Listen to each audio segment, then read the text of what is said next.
Hi everybody, welcome to my channel. If you are a returning visitor, welcome back. Today we're doing a review on The Dark Tower starring Idris Elba and Matthew McConaughey. So The Dark Tower is part of a series of books originally written by Stephen King.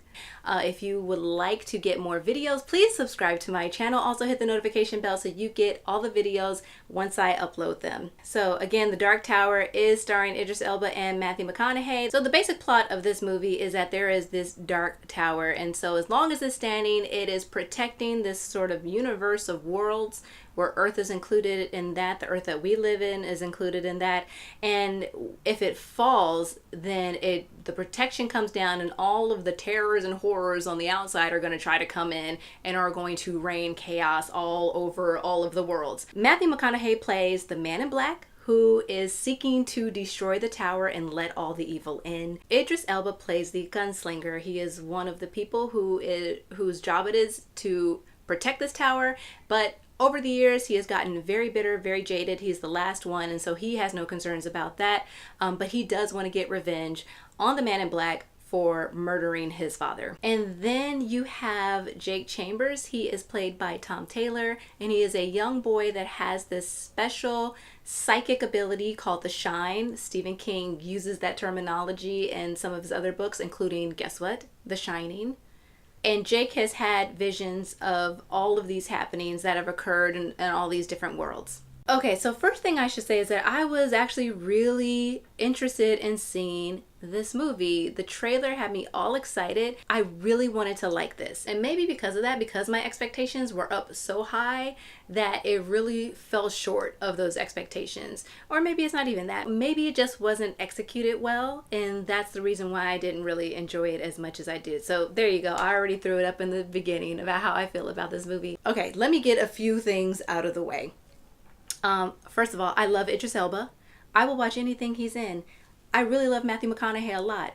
And if the two of them were on screen reading the phone book for 2 hours, I'd go pay to see that too. So that is number one. Number two is that I have not read any of the Dark Tower series of books by Stephen King. I have read Stephen King novels before. All of the Stephen King novels I've read before, I've really enjoyed. So I can't imagine that I wouldn't like the Dark Tower series of books. Those two things out of the way, I just thought automatically, well, I love these guys, so I'm going to enjoy this film. And I kind of didn't. I didn't like it all that much. Well, since I hadn't read the books, I was super lost. I was really lost. And I think that as a person going into watching the film, you shouldn't have to read the books that the movie is based on in order to understand what's happening. But that really seemed to be the case here, that you had to be familiar with this world because they didn't really set it up very well.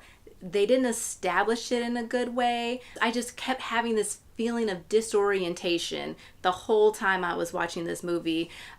And what was really even more upsetting about that is that at the beginning of the film, they had kind of this neat little diagram where it had the midworld in the center, which is where the Dark Tower is located, and then they have all these worlds centered around it in a circle, which makes it so easy to be able to show where everything is. They didn't take advantage of that, I felt like, to really orient the viewer as to where they were, where they're going. You know, Earth is a part of this, like I said in the beginning, and so where is Earth in all of that? Where is that in connection to where they went? Did they go to they went to Midworld? But it was just confusing. It was confusing. It was disorienting. I couldn't figure out where I was. As the movie kept going along, I started to get less and less interested because I kept getting more and more confused. That scene in the trailer that had me interested to go see this movie, really the one where Idris Elba aims his gun and he's sort of like aiming with his heart and his mind, and he like hits the person in the head. So when that scene finally came up, it didn't really do anything for me. It did more for me watching it in the trailer than it actually did in the movie, because at that point I was just like a little bit over it. Like, again, I didn't quite understand the little mantra of the gunslingers about like, oh, I don't aim with my hand. If I aim with my hand, I'm forgetting the face of my father. This whole thing, forgetting the face of my father, forgetting the face of my father. I didn't quite understand that. It made no sense to me. And then just a really quick, of course, this has no spoilers in it. It is just a quick review of the film. There's no spoilers. But I do want to mention that there is a scene in this film that is very akin to one of the scenes in the first Thor movie, where Thor comes to Earth and then he's in the diner and he's like a fish out of water scene and he's like talking in his Thor talk. And it's very funny. They tried to have a scene like that in this movie with Idris Elba in the real Earth, and it just kind of fell flat. Like, it wasn't as funny. There was some moments in it that baby chuckles, like, yeah, okay, I see what you're doing, but it just didn't really do it because, and I think the reason why it didn't work, Earth and this other world aren't so different, aren't that different, and Idris Elba as a character doesn't seem like all that out of place on Earth. Because the gap wasn't so wide, it then didn't really make any sense that he needed to jump so far to kind of blend in to make it seem like he's that much of an outsider that this would be that funny. So here's the reason why I think that this film eventually fell flat. And I'm going to be making a lot of comparisons with The Lord of the Rings, and I'm not going to feel bad about doing that at all because Stephen King himself has said that he was influenced by Tolkien and Lord of the Rings when he was making this series. So I have no problems making these comparisons. But I think the reason why this movie fell flat is because you didn't have somebody like Peter Jackson at the helm, who was this crazy Lord of the Rings nerd who loves those series of books, and you can see that passion in every single thing and all of the details. It's like he knows what fans of Lord of the Rings wanted to see because he is one himself. And I don't know what the director's relationship is with the Dark Tower series. I don't know what the writer's relationships is with the Dark Tower series, but it just seems like that love didn't come through. I don't know if it's because they didn't have the luxury, I guess I could say luxury, that Peter Jackson had to really put their blood and sweat and tears in it for this film. I mean, it just didn't seem that neither the director or the writers really had a huge passion for this series of books. And so they then couldn't really bring that across in any way. I mean, it was only a 95-minute long movie. It was really short, and it's kind of too short to have something this intricate, which might have been a good thing, because if this movie had been 2.5 hours in the state that it is in, it would have been really hard to sit through that last hour. Lord of the Rings, each of those movies was like 2.5 hours long, 3.5 hours if you count the extended versions. And I think if they were going to take this time to really delve into it and get all into the little details and really present that in a way so people like me who haven't read the books could understand it, and for people who have read the books to really enjoy it and feel like it has really been represented well on film, they would definitely need more than 90 minutes to get that across. So I'm really going to put my money on the idea that the people who made this film just don't love those books, and you don't see that love come through, and that's why it didn't come out so well. So that is my thoughts on The Dark Tower. It comes out in theaters August 4th. Please subscribe, like, all of that good stuff, but please stick around for just a few more minutes. And now that you've made it this far, I got a special treat for you, back by popular demand.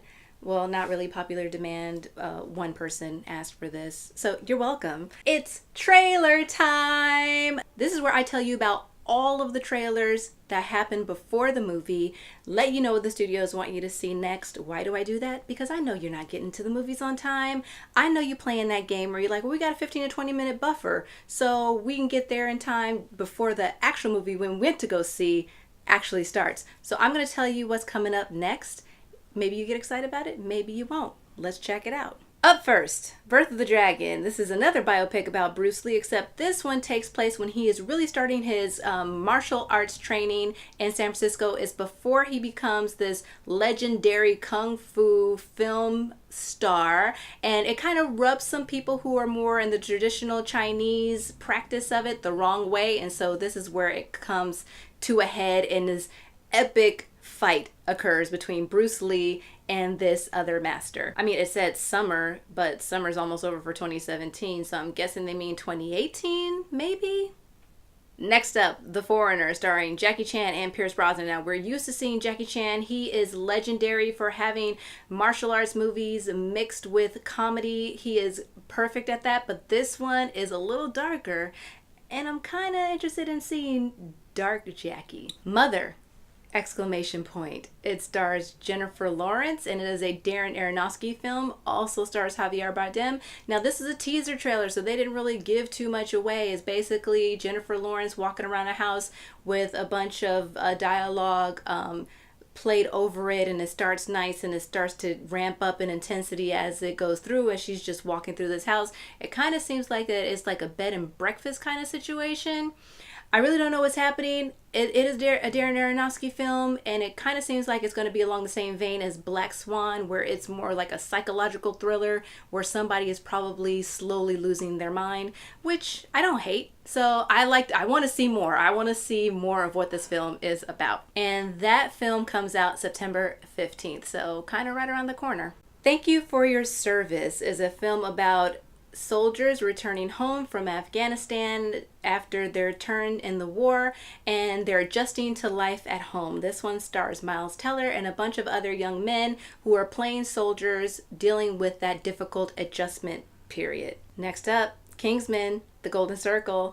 This is another version that I've seen plenty of times, and I've seen this trailer so many times, and every time I see it, it just makes me excited to go see this film because I love the first one. Now this version kind of shows more of the statesmen, which look a little bit like the American version of the Kingsmen, and they're very American. They wear cowboy hats, they have American flag parachutes. Also starring Channing Tatum, and Halle Berry shows up in this one too.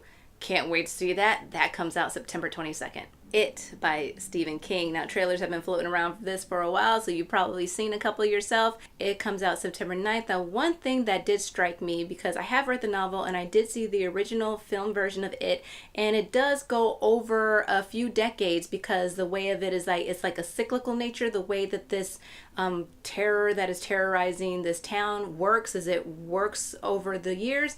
And so the book and the original movie does take place when the main cast of characters are kids, and then later on when they're adults. But if you look at the It trailer, you only see the kids. You don't see them as adults. So that makes me wonder, is this film only going to center around this time? And then is there going to be another movie afterwards for the adult part of this?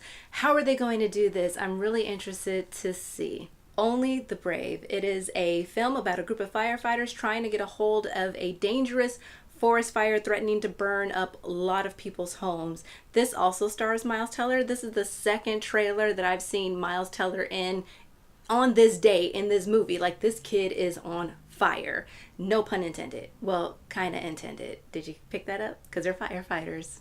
Get it? That comes out October 20th. Also stars Josh Brolin. Last up, Flatliners. It is a remake of the original 1990 movie that starred Julia Roberts and Kevin Bacon, except this one is starring Ellen Page and Diego Luna and a bunch of other really talented young people. It is about a group of medical students who are making themselves medically dead for scientific purposes, and then they find out that they have brought something back. And it is that whole age-old thing that Hollywood has been trying to tell us over and over again. Don't play God. You will bring something back with you that you can't handle or control. So don't do it.